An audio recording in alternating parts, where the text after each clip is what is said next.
In 2014, it's 300 years since George I and his family arrived in Britain to begin the Georgian era. This was the age in which modern Britain as we know it would be formed. Why should we care about these Georgians? They didn't give us the industry of the Victorians or the sensational head chopping of Henry VIII. But they did champion the idea of liberty and make Britain a more open society, one in which satire flourished and a new form of expression was invented, the novel. Bizarrely, this Georgian age that seems so quintessentially British actually has a story beginning here, in Hanover, in northern Germany. As outsiders, the first German Georges were able to be modernisers. It was on their watch that cabinet government first emerged. For this series, I've been given access to the Royal Collection, as pieces are brought together for an exhibition at the Queen's Gallery, Buckingham Palace, telling the story of the first Georges through artworks they commissioned or owned. We tend to think of the Georgian era in terms of the madness of George III, or the heroines of Jane Austen. But I think the key to it all lies right at the start, in the reigns of the first two Georgian kings. Under George I and George II, Britain became the world's most liberal and cosmopolitan society. We owe so much to these German kings who made Britain.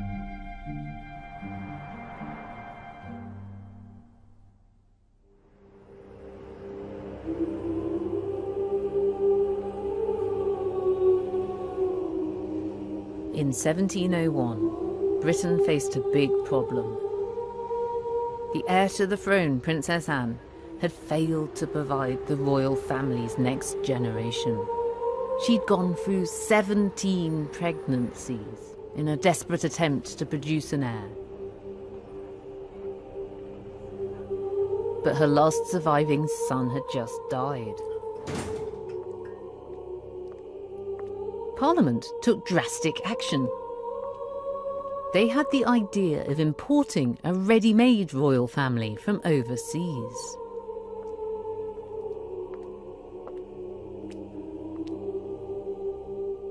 This is one of the most important documents in the whole history of the British monarchy.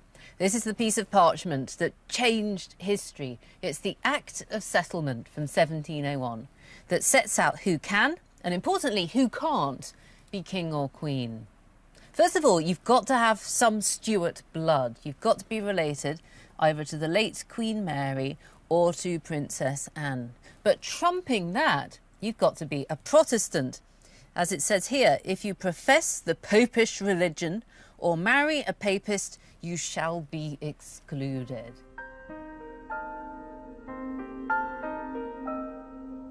This act came into force as a result of what Protestants called the Glorious Revolution. This was when James II was chucked off the throne for his Roman Catholic sympathies and his belief in the divine right of kings. James II was now in exile in France, but with the British Protestant royal line dying out, Parliament needed to find a new ruler who wasn't Catholic. Who should rule next? So now the Protestant aristocracy of England have to look back up the Stuart family tree in search of a Protestant heir. We go through James II, Charles II, Charles I. We get right back up to James I. And through his daughter Elizabeth, we find here Sophia. Electress Sophia of Hanover is pivotal in the history of the British monarchy. She was the next Protestant in the royal Stuart line. That looks quite simple, but it wasn't. Queen Anne had actually had no less than 50 nearer relatives than Sophia, who were all passed over on the grounds that regrettably, but unacceptably, they were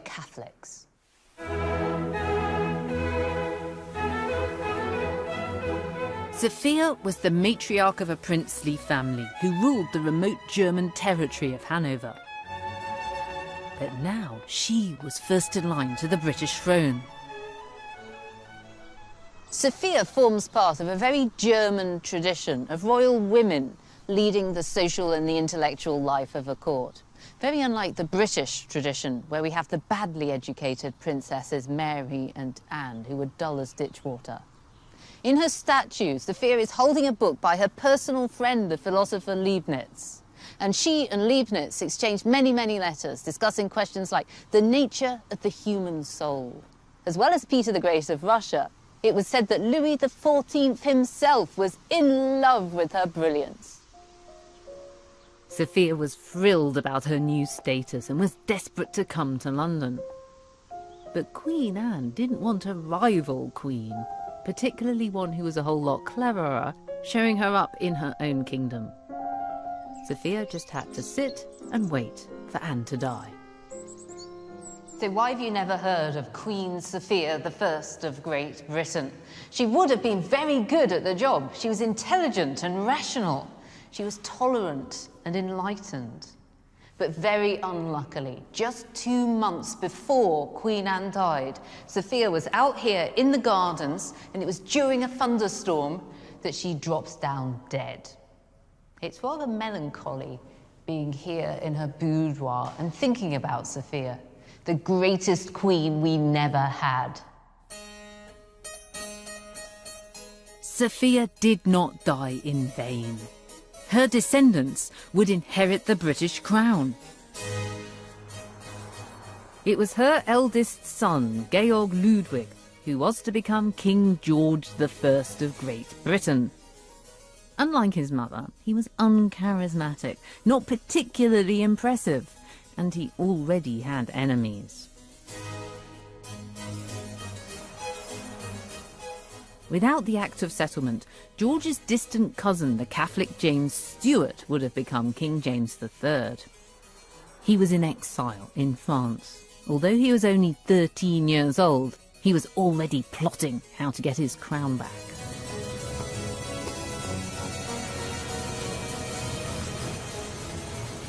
So, when George arrived to start his new life as King of England and Scotland, he was getting into a pretty tricky situation. He sailed up the River Thames and landed here at Greenwich, but he didn't exactly receive a royal welcome. There was a mix-up. The crowd that had gathered mistook George's son for their new king. So when George himself disembarked, the spectators had sort of dribbled away.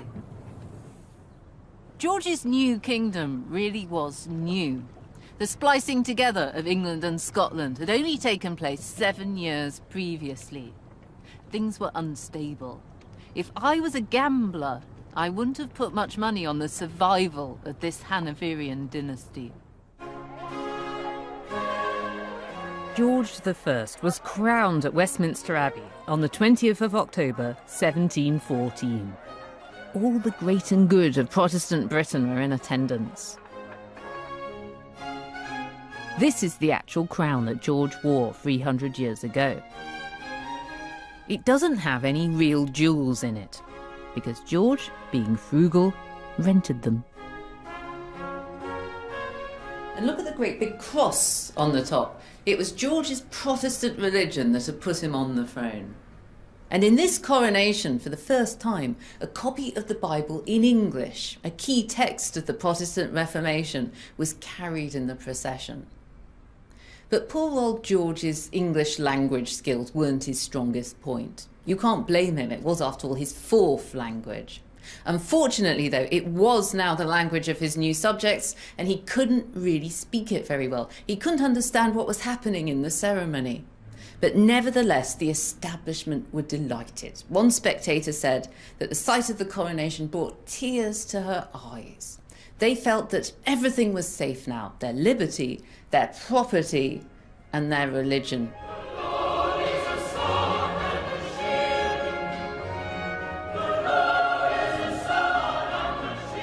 But the coronation was preaching to the converted.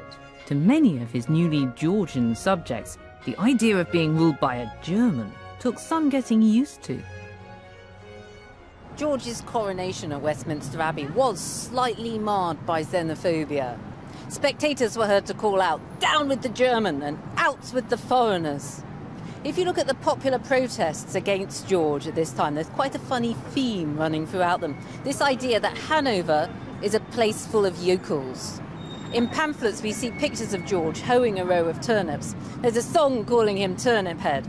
And I'm sorry to say that on the day of the coronation, one man was pulled out of the crowd for brandishing one of these. It's a turnip on a stick.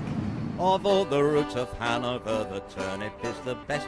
'Tis his salad when 'tis raw, and his sweetmeat when 'tis dressed. Ben a hoeing, he may go, may go, may go, and his turnips he may hoe. The turnip was a foreign vegetable that suggested George's German roots. Indeed, singing the turnip song became a popular way to protest against the new king.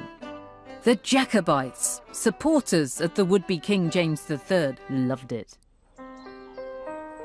It wasn't the most auspicious of starts, and the balance of power between king and parliament had shifted.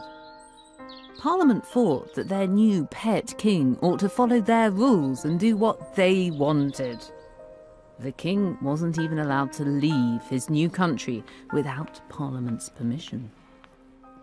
George I was a lot less wealthy than some of his contemporary European counterparts. He just didn't have the cash to splash on palaces like Versailles. Parliament gave him just £700,000 a year, not enough to run a really big court. George quickly realised that he needed to work with Parliament and not against them. Some of his Stuart predecessors had been constantly head-to-head with Parliament in some very violent and destructive confrontations, insisting upon their divine right to rule. But George was much more conciliatory.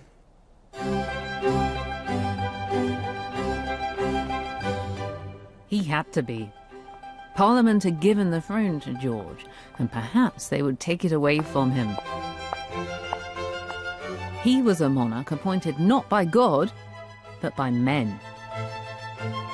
Here at the Painted Hall in Greenwich is George's mission statement.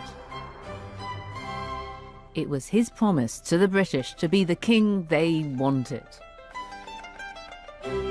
Desmond Shaw Taylor is surveyor of the Queen's pictures and an experienced decoder of Georgian art. What was the aim of this big painting at the end? It is to show the arrival of the Hanoverians as the fulfilment of the destiny of the Glorious Revolution. I think that's the idea. So we've got William and Mary up here, and then Queen Anne. And then on the end wall, on the sort of high altar, as it were, George I and his large family. They are a race, aren't there? There's an awful, huge number of them. There are plenty of them. There are lots of progeny, exactly. And I think that's an important part of the Hanoverian offer, as it were. So talk me through who they all are. It starts with Sophia, the sort of matriarch of the dynasty. Absolutely, yeah. There's the Electress Sophia of Hanover. Her son, George I, sits enthroned with his elbow firmly resting on the globe, designs for expansion. Yeah, a bit of expansion going on. And then his eldest son, George II, stands on his left-hand side. And is it an accident that they're facing away from each other? Well, it's certainly suggestive if it is an accident, because they didn't get on. By contrast, the poor old Queen Anne sitting up all lonely in solitary splendour in the sky, no children at all. The artist has absolutely exploited that to give a sense almost of homely reassurance to this new dynasty, particularly in the way that the grandchildren are presented playing around on the very steps as allegories of art and culture, yes, but also I think as the idea that a sort of uncomplicated domestic life. This is something which the new dynasty is bringing. What are the differences between the Stuarts and the Hanoverians in the way they're depicted then? Well, it may be just an accident of what space was available, but it seems as if the Hanoverians are bringing us right down to earth. With a bump almost. With a bump, exactly. Here they are, face to face, shake hands. The illusion, instead of the idea that the vault is open to the sky and you just sort of look up and wonder, the illusion is that there is a series of steps leading up from the high table to the throne upon which George I sits, so one can just walk up and meet him. And in fact, the artist himself, James Thornhill, is showing himself standing on that step, almost like a footman, pointing to the king, saying, go and talk to him, he's fine. So it's not really a revolution, this, it's more of an evolution. I think that's what they would like us to think. This was a Georgian manifesto. The king wanted people to know that he was offering a very different proposition to those tyrannical, absolutist, pig-headed old Stuarts. George I set up home at Kensington Palace, and here on the stairs are portraits that he had painted of members of his household. Quite unusually, his lower servants are included. They were an international lot, and this caused trouble at court. The most infamous example relates to the king's supposed pair of mistresses, the elephant, the fat one, and the maypole, the ever so slightly thinner one.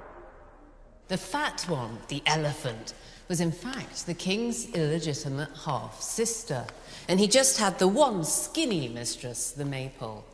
This reputation that George developed as a sort of deviant sexual athlete, in fact, came from the xenophobic British courtiers. The naughty Lord Chesterfield, for example, put it about that the king rejected no woman if she were very willing, very fat, and had great breasts, with the consequence that candidates for the position of royal mistress strained and swelled to put on weight. Some succeeded, and others burst.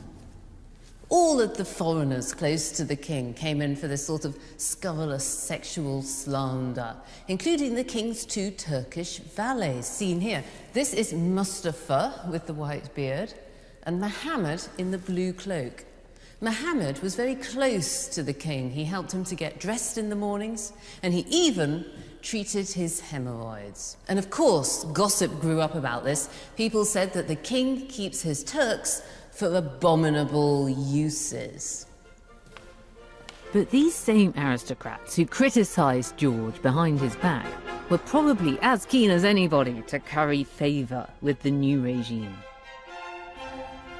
This even extended to copying George's taste. The new dynasty were early adopters of a brand new architectural style. It was the complete opposite to the fancy French showiness loved by the Stuarts. We can see the prototype round the back of Hampton Court Palace. This looks like a little country house, but it isn't. It's a new kitchen added to Hampton Court by George I for his German cooks. They made his German sausages in there. This is the first building in Britain in the Neo-Palladian style. It's very stark and simple and symmetrical, not much external decoration. And the secret of its success lies in the harmony of the proportions, the relationship between the horizontal and the vertical. This style would catch on, and all over Georgian Britain you'd find country houses sprouting up that look just like this. This was a new, orderly and rational way of seeing the world.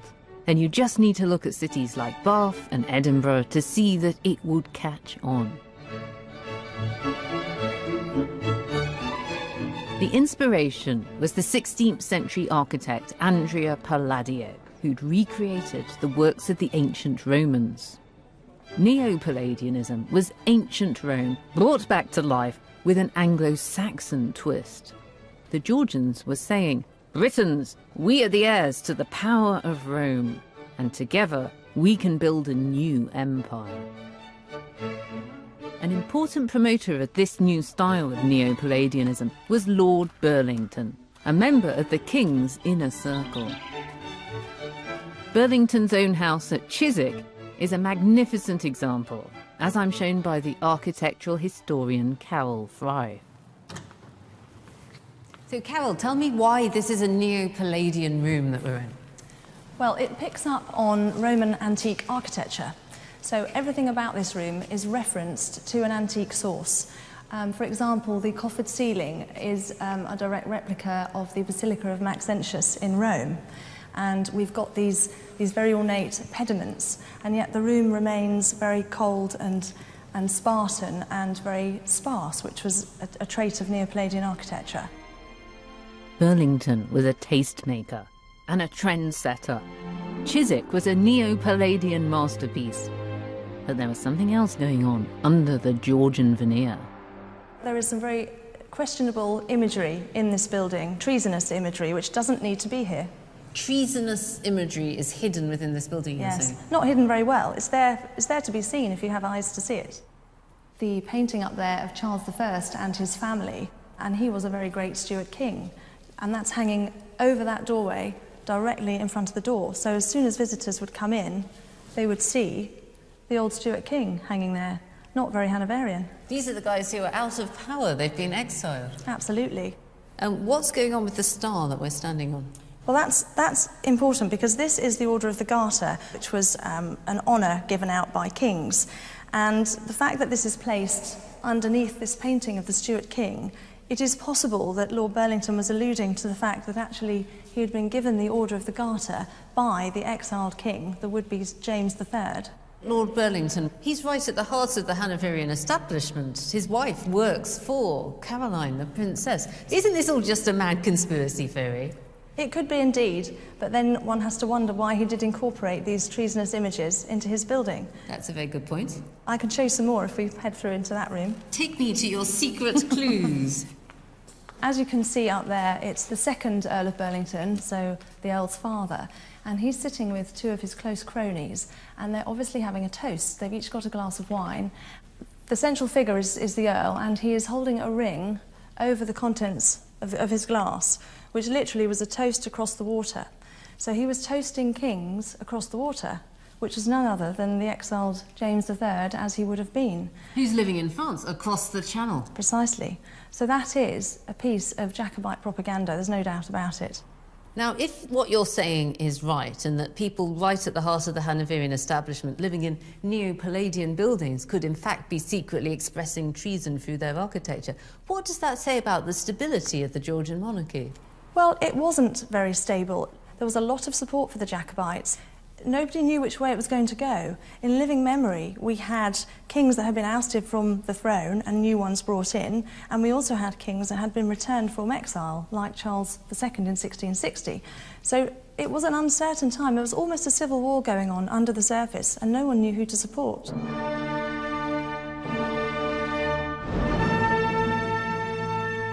1715 brought the first big crisis of George's reign. A rebellion by the Jacobites. They intended to replace George with his Catholic nemesis, James III, and were joined by some disgruntled Tory members of Parliament. One of them shouted out in a debate that George could never love Britain. The rebellion was crushed, but it made George paranoid.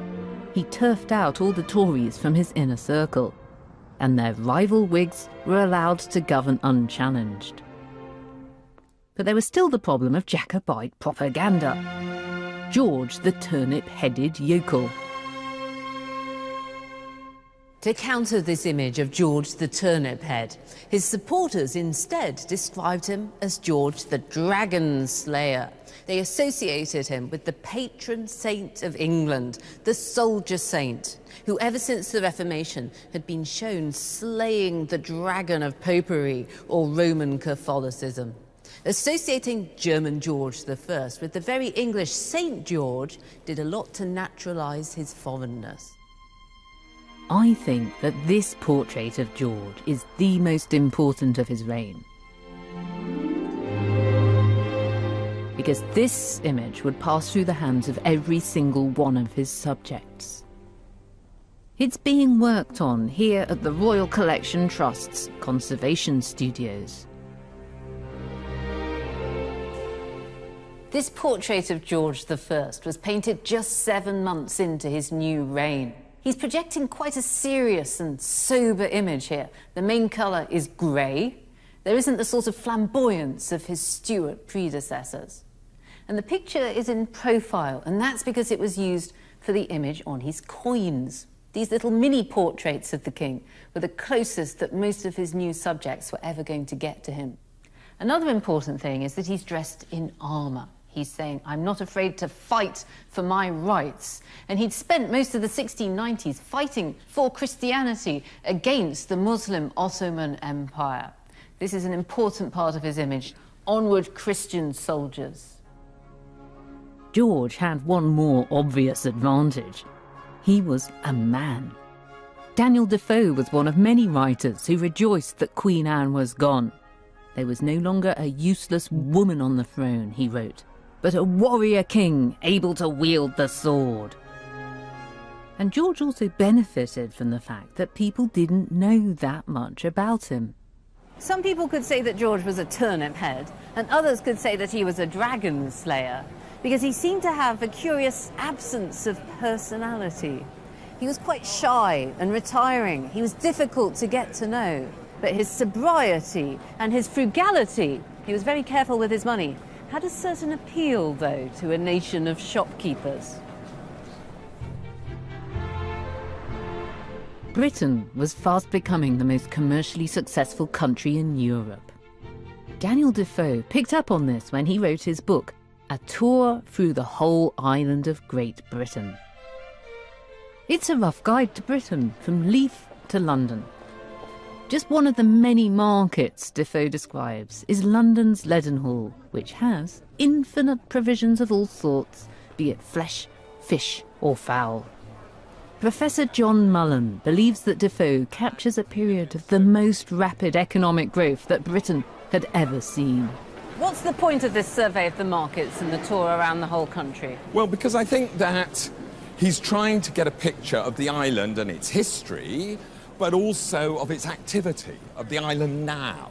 And he's interested in Britain as a whole, isn't he? Yeah, this is important. Absolutely. I mean, England and Scotland are unified in 1707, and Defoe is a great fan of this project. And he thinks that the ability of people in different parts of Britain, notably Scotland and Wales, to come together in one sort of commercially unified whole is a sign that the British are sort of modern and enlightened in a way that those continentals aren't at all. And do you think that he was a supporter of the people at the top, the Hanoverian monarchs themselves, George I, George II? What did he think of them? I think he thought the Hanoverian monarchs were absolutely necessary, because they were there to stop us having a Catholic king who would be a tyrant and who would tell everybody what to do and would return us to a kind of court-centred and kind of, yes, tyrannical state. Yeah. So they were important, but to fend things off rather than to do things, actually. They were a safeguard. So in this very bustling, commercially successful Britain, where's the place for religion? What does he think about that? He says there is no Protestant and Catholic in a good bargain. In other words, he thinks that in a proper commercial nation, religious toleration is much more likely. People won't worry about their differences because the things that bind them together, the business of making money, is much more important. Those are important words then. There is no Protestant or Catholic in a good bargain. Yes. When you're doing the deal, Yeah. you're not worrying about, you know, your petty differences. And I mean, he does believe that that trade actually unifies a nation. This was a brave new economic world where religious bigotry gave way to profit. George I was tolerant in religious matters and saw economic progress as a solution to society's divisions. Britons didn't yet love their new ruler, but they were pretty pleased with the stability that he was providing. He was beginning to win grudging affection outside the palace gates. But the greater threat came from inside, because he was the head of the most dysfunctional royal family since Henry VIII. Meet Sophia Dorothea. This is the ex-wife of George I. She's a very significant person in the royal family. She is, after all, the mother of the future king, George II. And yet this is the only contemporary portrait of her in the whole of the royal collection. There's a reason for that. She was talked about in whispers at the court of George I because of what she'd done. back in Germany before coming over to Britain, George had married his first cousin, Sophia Dorothea of Zella. But it wasn't a love match. It was a marriage of state, a strategic move by the House of Hanover to increase its territory. Sophia and George cared little for one another. But George did care about his dignity and his reputation. Sophia started an adulterous relationship with a Swede, Count Königsmark, who was serving in the Hanoverian army. Unfortunately, they weren't discreet. Their letters got out. Here's a sample from him to her.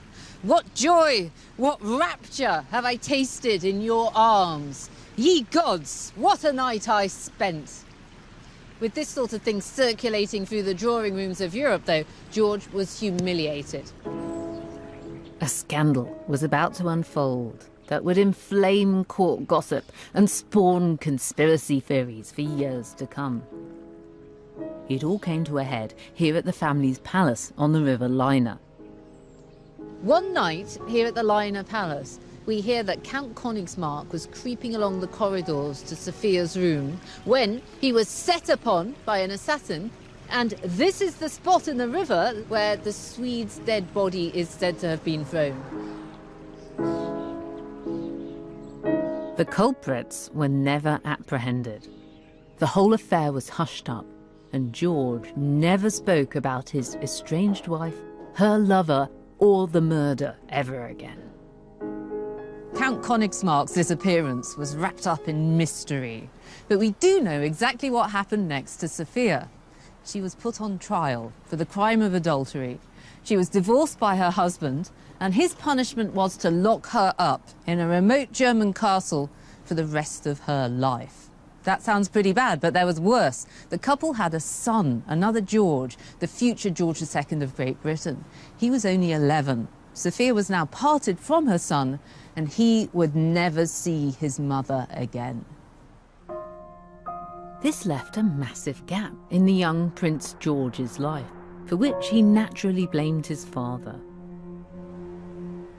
It was this traumatic event that triggered what you might call an Oedipal conflict between George I and his son, Prince George. This feud would have a cataclysmic effect on the royal family for decades to come. Not even Prince George's marriage and the birth of his own children could heal the rift. The tension escalated here at St. James's Palace over the birth of the prince's second son, yet another George. An embarrassing kerfuffle broke out at this baby's christening. The occasion was gate-crashed by a favoured courtier of the king. The prince was pretty annoyed about this, and he said, "You are a rascal. I will find you." The implication was, "I'll find you later to give you a piece of my mind." But unfortunately, because of the prince's thick German accent, what the guy heard was, "You are a rascal. I will fight you." He took it as an invitation to a duel, a dreadful breach of court etiquette. The king got to hear about all of this, and he was furious. He decided to banish his son and his daughter-in-law, the Prince and the Princess of Wales, right out of St. James's Palace. All this was embarrassing for the prince and princess, but worse was to come. The king decided to keep behind their children, his grandchildren, as hostages to ensure future good behaviour. The Princess of Wales was in tears as she said goodbye to her 3 little girls and to her newborn baby boy. This little boy soon fell sick, and the Princess of Wales believed that the king gave him the wrong medical treatment. Shortly afterwards, he died. And in the National Archives, there's an account of money paid for a pitiful little square of black velvet, just big enough to cover the coffin of a baby.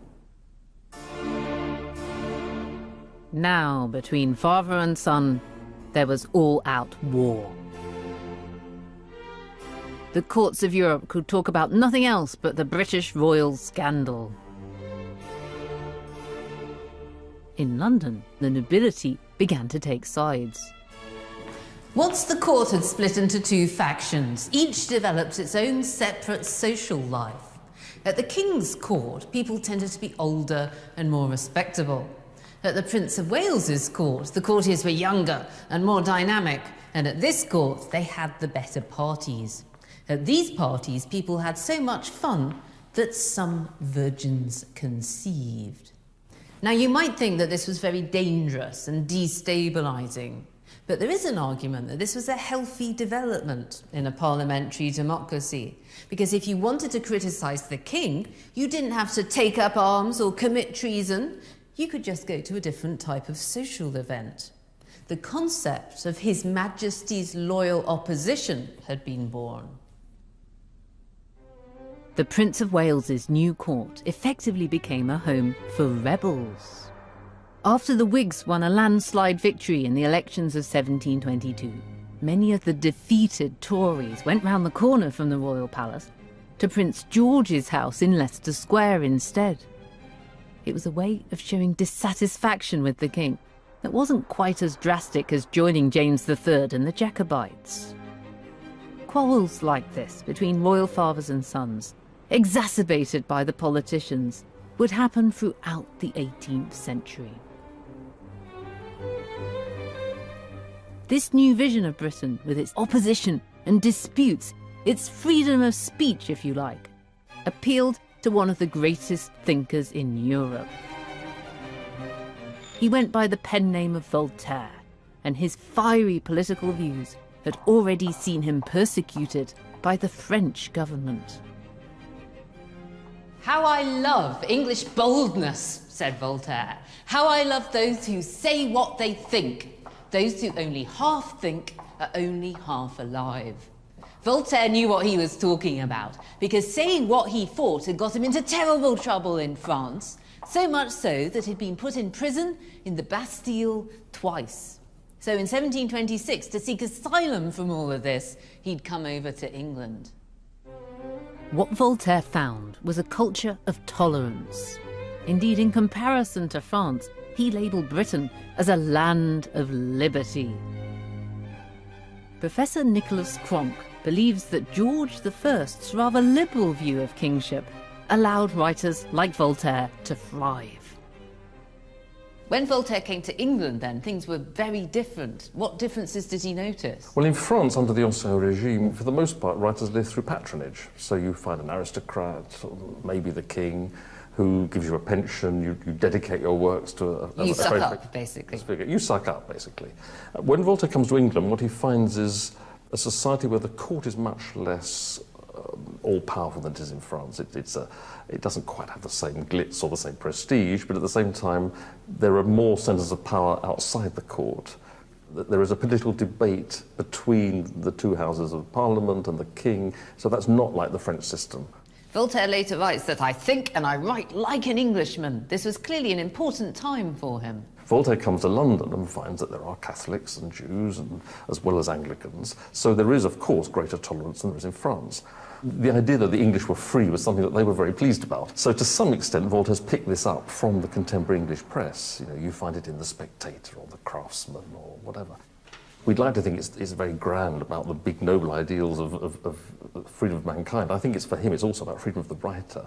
I think he just sees that there is a literary space in England, partly because of these different forms of publication, where he thinks a writer can express himself differently from a writer in France, who is much more tied into how things are at court. What's the best-known work that Voltaire produced during this time in England?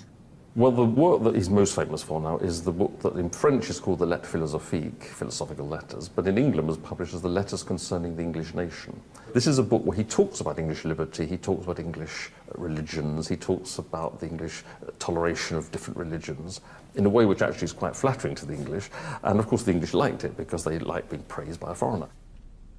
So it has a rather extraordinary parallel career. So the Lettres Philosophiques was condemned and burnt in the Paris law courts. And Voltaire was forbidden from ever using the title again in any publication. Whereas in England, the Letters on the English Nation is republished in Edinburgh and Dublin and Glasgow, and it's an 18th century British bestseller. Voltaire wrote that the English were the only people on earth who'd been able to limit the power of kings by establishing wise government. This meant that all over Europe, George I got a reputation as a protector of progressive views.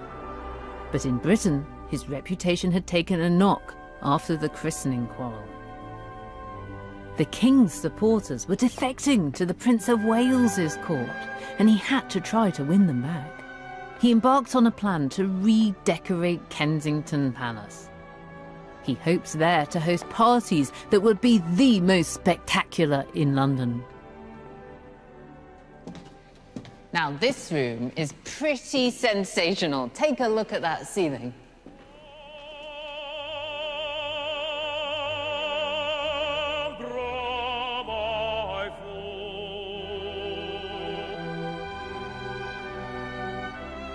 This is the cupola room.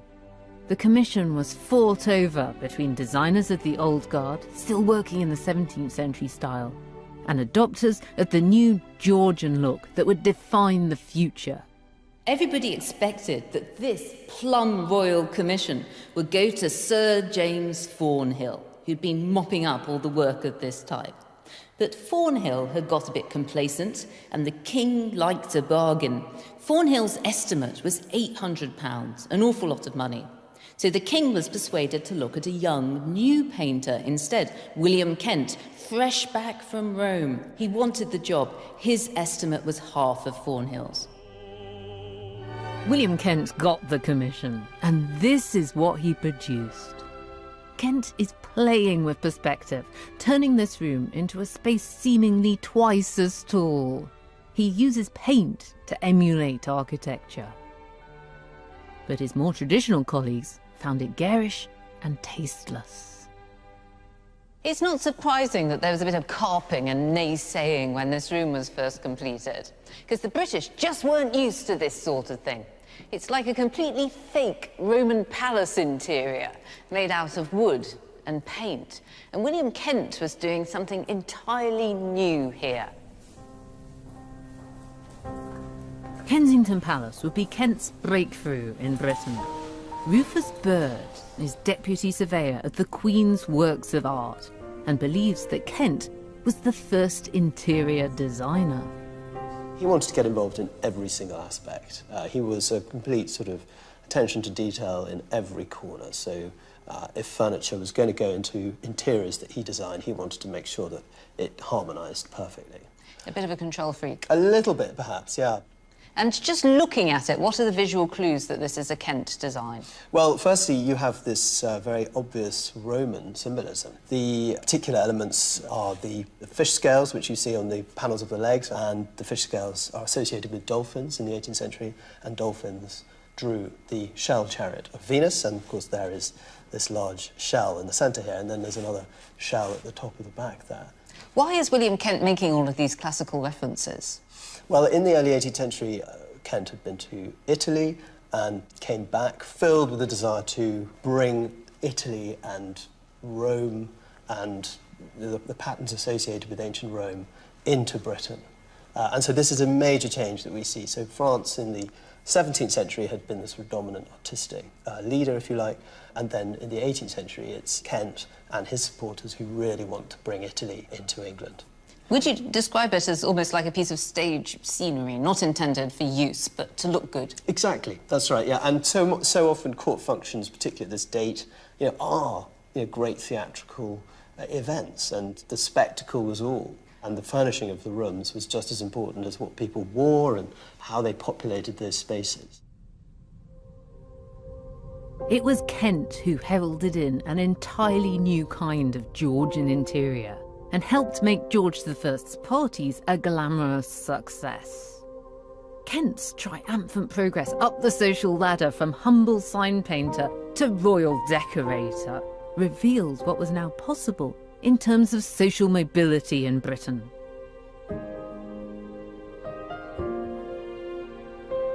And around this time, George I decided to celebrate his own meteoric rise by constructing a scientific marvel.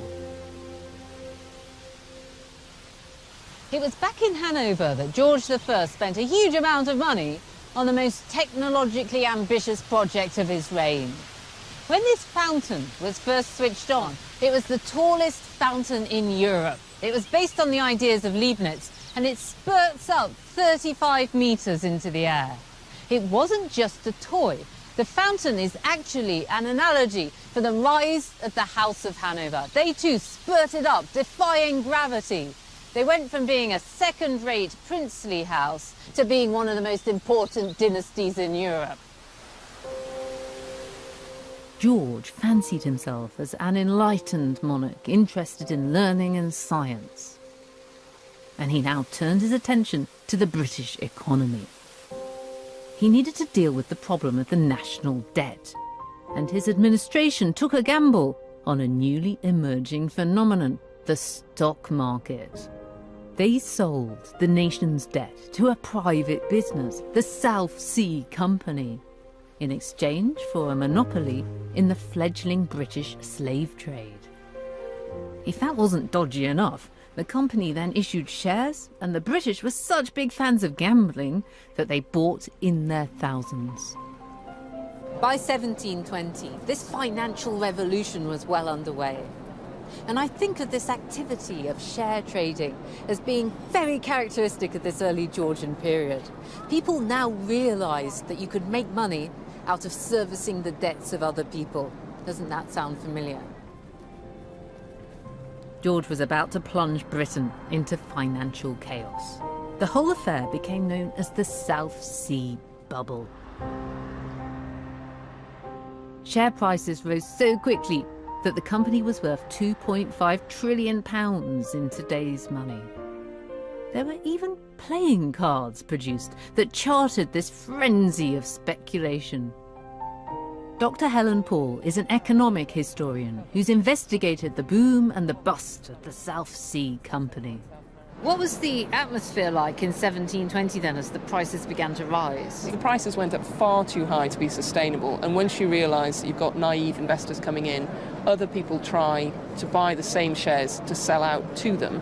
But you also got a lot of money coming in from Paris, where the stock market had recently crashed, trying to find a safe haven. That pushes up prices. Eventually, the bubble has to burst, and when the smart money leaves, everyone else panics. So this man has lost money in the company. He's actually thrown himself from the window here. A ruined South Sea jobber of renown who leaps from a lofty window headlong down. Oh dear, and it's saying, South Sea stock, oh those villains. There was a huge amount of outcry. People were called the South Sea sufferers. There was a lot of debate about whether people who gained money should be forced to hand it back, but people who gained money didn't say very much about it. Is it the beginning of a sort of fear, a tarnishing of the image of stock market? There'd always been the sense that finance was somehow dirty. Land was so important. These people weren't necessarily the landed class. So there'd always been this sense of grubbiness about it. And there was a lot of criticism of financiers per se, many of whom were assumed to be foreigners and Jews, Catholics, and other alleged undesirables. So this card here shows a Jewish broker being forcibly baptised in a horse pond. Drowned a Jewish dog. There he goes, into the pond. And this is just one card. There are several that are anti-Semitic. And it says here, all the Jews deserve as much. So blame the Jews for this particular bubble. That's right, but of course Jewish people have been associated with usury or finance for many centuries.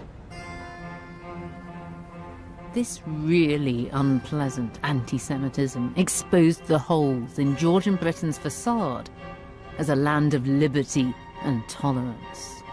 To make things worse, the corruption of the South Sea scandal went right to the heart of the government. Backhanders were paid to politicians and insider trading was rife.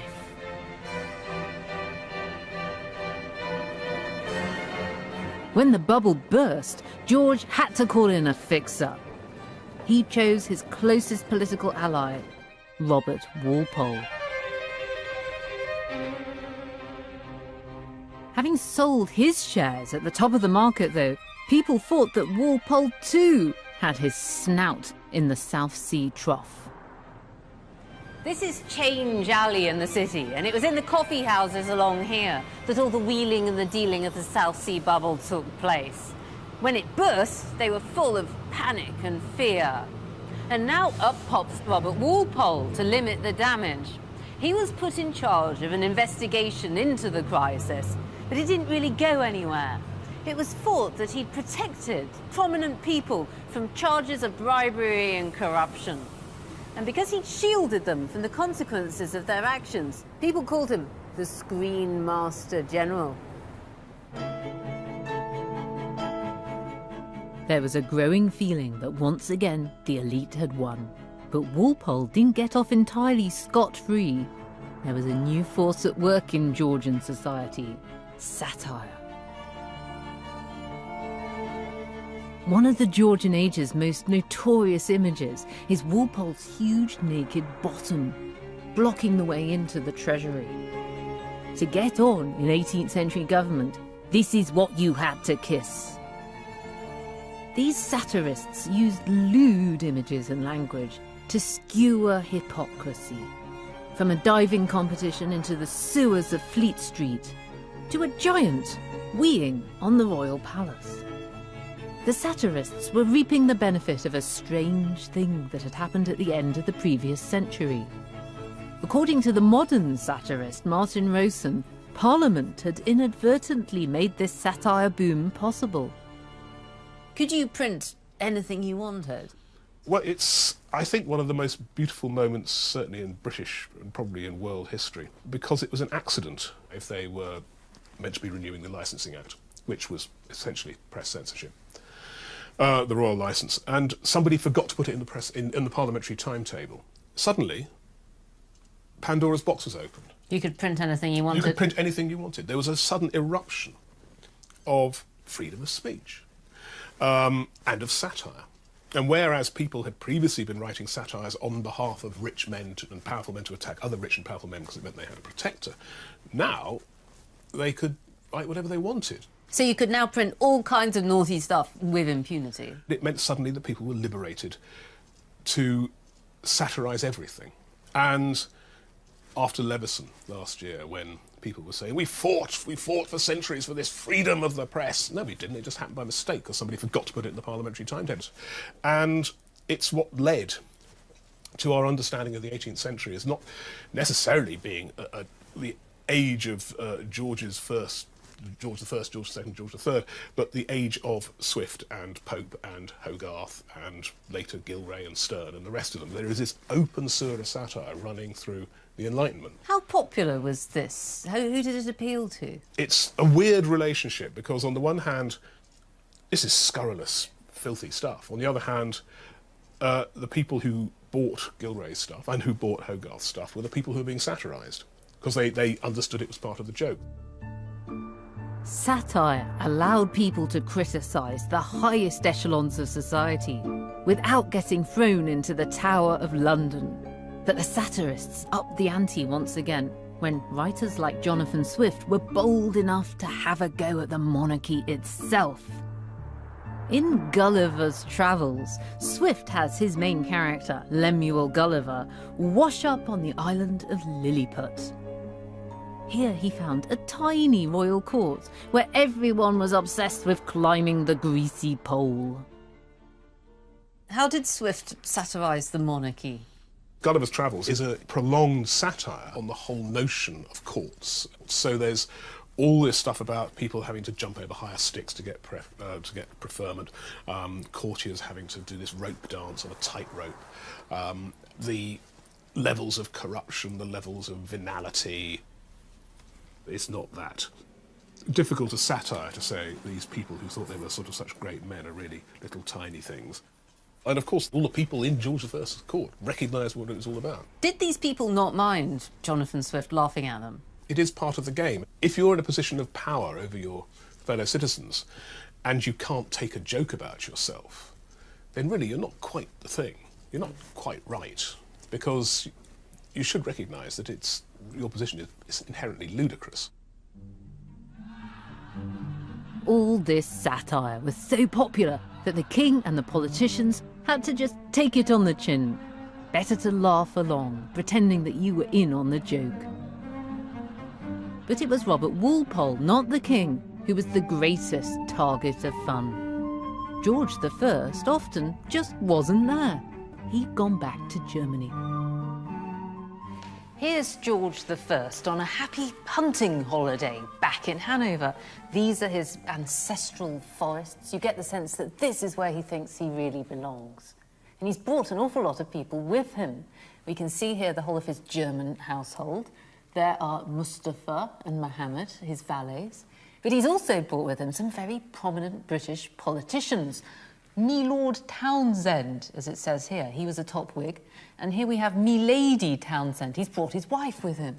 And this is a real problem. When the king comes over to Germany and he brings all these people, it's like he sucks the life out of British politics. Nothing can happen in London without him. And something of a power vacuum opens up.